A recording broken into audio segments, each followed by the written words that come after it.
So a lot of people are wondering what DevOps is. Some have a misconception about DevOps. Even some developers do not understand what DevOps is. This video is going to give you a better understanding of what DevOps is. Now, DevOps is a set of practices, a set of philosophies, and a set of tools which organizations use to improve their infrastructure to release their key products with high velocity with the minimum or the smallest amount of time. Instead of organizations using the traditional methods of deploying infrastructure or deploying their codes or deploying their products, they want to integrate all of these in a complete system.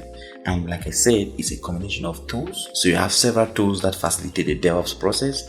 It's a combination of philosophies, several philosophies which we're going to see that have to do with the DevOps process, and then a set of practices that are put in place when developing or when deploying an application. Now, DevOps gives organizations the ability to deploy the applications with the fastest amount of time possible, optimally, and with the ability for them to innovate contrary to traditional methods of deployment of software services. And with DevOps, organizations no longer need to spend more because you constantly have a system that keeps track of all their current infrastructure and current resources.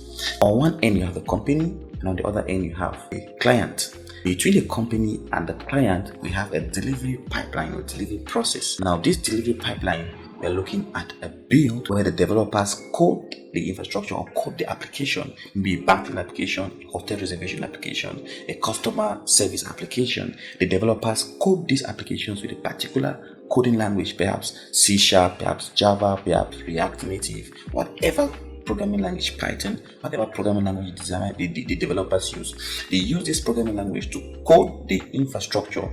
Now, after this coding has been done, they use a source code management to manage their infrastructure code.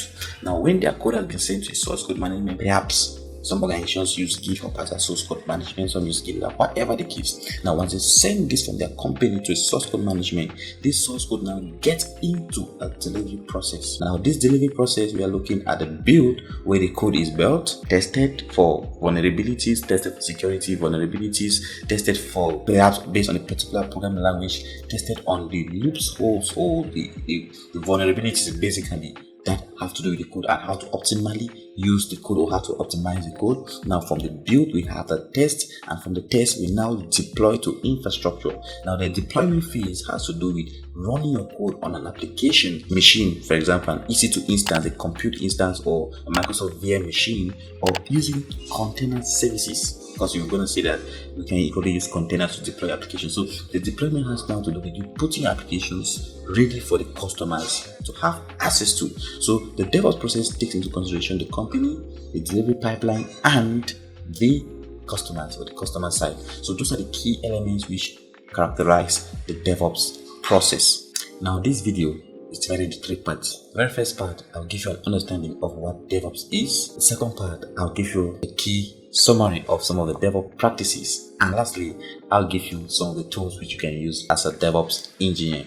For the DevOps practices, there are few practices which are compulsory if you want to implement the DevOps culture in your environment. And now these practices involve continuous integration, continuous deployment, microservices, infrastructure as code, monitoring and logging, and lastly, communication and collaboration. Irrespective of the DevOps environment or irrespective of the DevOps setup, be it on Microsoft Cloud or on Amazon Cloud or on Google Cloud, these key practices need to be put in place. So your DevOps engineer, your systems engineer, and your software engineers need to put these practices in place for you to have a functional DevOps culture. Continuous integration is rapidly committing or sending all your code changes into your development environment or your production environment after a code or after a build stage.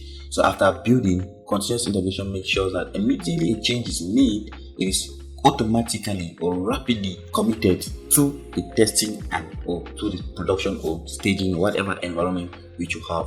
Continuous delivery makes sure that codes are automatically and rapidly built, tested, and deployed to your various environments. So we have continuous integration, making sure that immediately there's a change in your code base is automatically or is immediately sent to the production environment after a build stage, while continuous delivery makes sure that it is rapidly automatically built, tested, and deployed to your infrastructure or to your deployment or to your services. The microservice practice is such that rather than you having one monolithic or one cumbersome application in one application code, you can deploy this same application as microservices. For example, an application like Netflix doesn't necessarily have all or does not necessarily need to have all its application code in one repository. So we can have those managing streaming, we can have those managing service, a microservice managing streaming, a microservice managing subscription, microservices managing different aspects of your application. So that is the aspect, or that is the ability for your application to run in microservices. Now the next practice is infrastructure as code. Like the name says, infrastructure as code. You want to build your application as code for you to have the ability to rapidly modify or to rapidly provision. Remember, we said in our last video about the benefits of cloud computing, elasticity and agility. You want to be able to build your infrastructure such that if there is a modification, such modification will be deployed in seconds with high security, with increased speed. So infrastructure as code gives you the ability to build your underlying infrastructure with codes.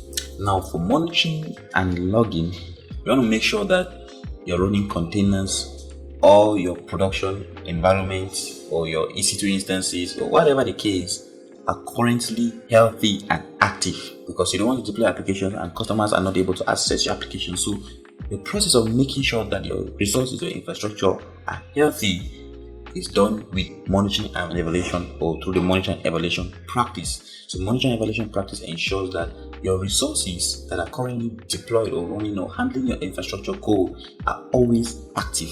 And now after you're making sure that these resources are active, you might want to log all the monitoring of those particular metrics in a particular system. So you now have the aspect of logging, where you monitor your resources and you log the state, or you monitor or you log the infrastructure events in a log. Now with this log, of course, you can always take out time to assess these logs and know how to optimally scale your environment. And lastly, communication and collaboration, where you communicate with your developer teams, with your management team, and in fact the entire team, like MCs, you collaborate with all these teams to optimally work or to optimally deploy your infrastructure.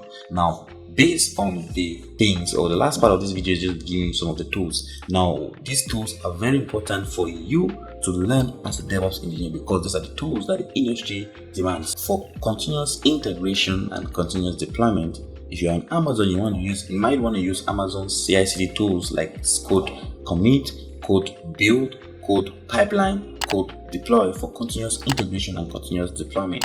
Or you want to use tools like Jenkins, like third-party tools, or GitLab, or you might want to use CI/CD, Circle CI. You might want to use Circle CI. So there are different tools which you can use for continuous integration and continuous deployment. Remember, I said Amazon's AWS code commit, code build, code pipeline, code deploy, or Jenkins, or Circle CI, or GitLab CI.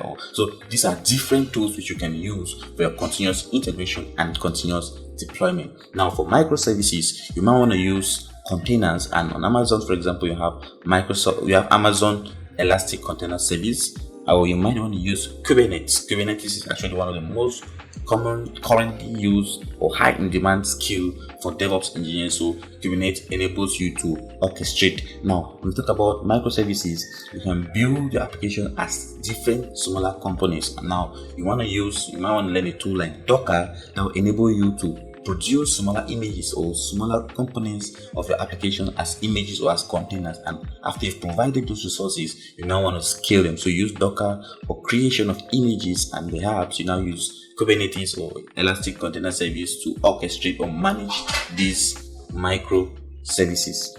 For infrastructure as code, you want to deploy these infrastructure services gradually or in small bits, and you might want to use a tool like Terraform. If you want to use Terraform, you want to use cloud formations to write your infrastructure as code. And lastly, you can use tools like Slack for communication and collaboration between your teams. You also want to use maybe Jira, and so those are some of the tools which you can use. I hope this video was able to give you an understanding of what DevOps is and how you can navigate your way through the DevOps. Do well to like our video, do well to subscribe, because we are going to be doing, or we will in our other videos, we will be taking our time to help you with your DevOps tutorials. Do well to like and subscribe to our videos. Thank you.